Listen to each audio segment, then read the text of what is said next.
Is this thing on? Welcome back to Big Mouth and fancy seeing you here, and you are very welcome, my friends, and especially my enemies. Come in, sit down, grab a pew. To a lot of people, the Release the Snyder Cut campaign is nothing but a bad joke. We have been made a mockery on, especially by MCU fans. So MCU fans, let me draw you a picture. I'm not here to attack you. I love your franchise, but we need to give kind of a devil's advocate kind of explanation, an example here. So imagine if you had Iron Man 2, Captain America 4, right? You had those films, and then you knew that Joss Whedon, who created Buffy and Angel, the icon that is Joss Whedon, was writing and directing the first Avengers movie. Very exciting for any Marvel fan, right? So all of a sudden, he's pushed off the project, and legendary writer-director Christopher Nolan is put on the project. You're told that basically Chris and Joss Whedon are very, very good friends, and he's just going to edit the picture and just do the VFX and just, supervise its finishing off. When you go and see the film, it's a Frankenstein's monster, because Chris has actually rewritten large parts of the entire movie and cut to pieces what Joss had done. How would you feel?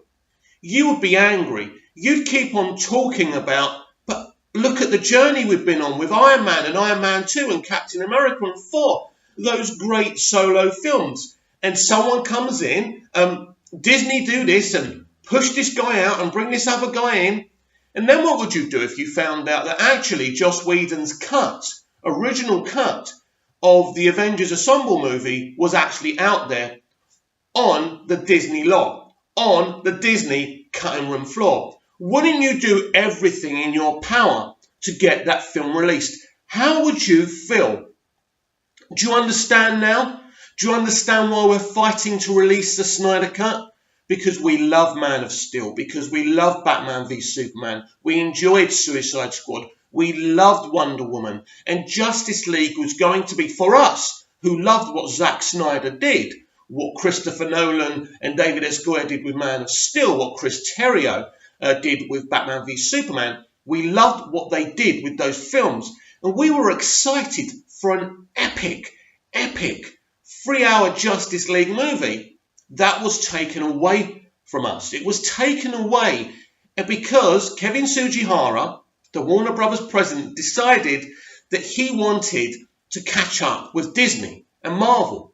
So instead, he wanted to have a film under 2 hours, which was kind of fun and funny and people were smiling, but it didn't mean anything, right? And there's some awkward scenes in there. There's some fake green screen backgrounds when we know the original director shot them there on set and on location. How would you feel? We want the Snyder Cut because it's the final part of a jigsaw. Well, in fact, it was a big part of a bigger plan.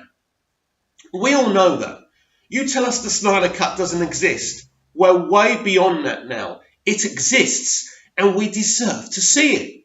We deserve to see it. No fan of any franchise deserves to be treated this way, let alone a director who's done nothing wrong. Yes, Zack Snyder to the mainstream audience is a divisive director. To many hardcore Batman and Superman fans, he's nicknamed Hack Snyder. Not very nice, is it? It's not. But that's how people perceive him. But we want to see this man's version of Justice League. It's out there. It wouldn't take much to complete it. So we're going to carry on fighting. It's important. But it goes even beyond that. Studios, of course, own the rights to certain characters and certain names. They invest their money. They have a right to make certain decisions. But the decisions that Kevin Sugihara made were so stupid and so dumb. I don't even understand how this man was in charge of a big company. Did his grandpappy have importance in the film industry or something and got him a role? I don't know.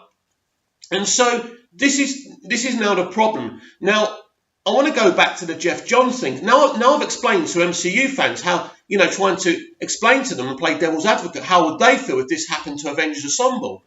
I want to talk about Jeff Johns. I've spoken about Jeff Johns before. People still blame Jeff Johns.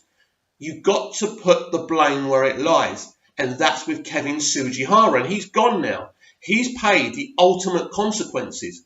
Jeff Johns was like everyone else. A foot soldier. Yeah, I know he was in charge. I know. But Kevin Sujihara was the one making the decisions. He was the one who wanted to cut this film down. He was the one who wanted to magically turn the DCEU into the MCU. Yes, Jeff talked about optimism. There's nothing wrong with that. You can mix optimism in with dark storylines. Look at Shazam. Look at what they did. An optimistic, fun, funny, but still dark, serious film. They pulled it off. They pulled it off. They mixed the tones. That's all Jeff Johns wanted to do. Always put the blame where it should be, and don't create kind of fictional narratives, because we need to understand something. Attacking what Walter Hamada is doing right now isn't going to get us anywhere, because I like Walter Hamada's plan. I really do, and I've said that before. But I just want to make it clear. I am undeterred for fighting for this cut, as you all are. At the beginning of this week, we were posting many videos to Warner Brothers and AT&T. I believe we are making noise. We are making a lot of noise, but we've got to make a lot more noise. So, MCU fans, if you're watching this video, I just wanted you to understand what this means to us and what it will mean to you if the same thing happened to you. We're just trying to right a wrong here. And instead of mocking us and calling us a religious cult, because certainly I'm not religious at all. I'm not part of any cult. I just want to see this movie so I can come here on my video, break into the original theatrical cut of Justice League and enjoy a really epic vision of Justice League. So thanks very much for watching, and I'll be back tomorrow for tomorrow's edition of the DCEU Daily.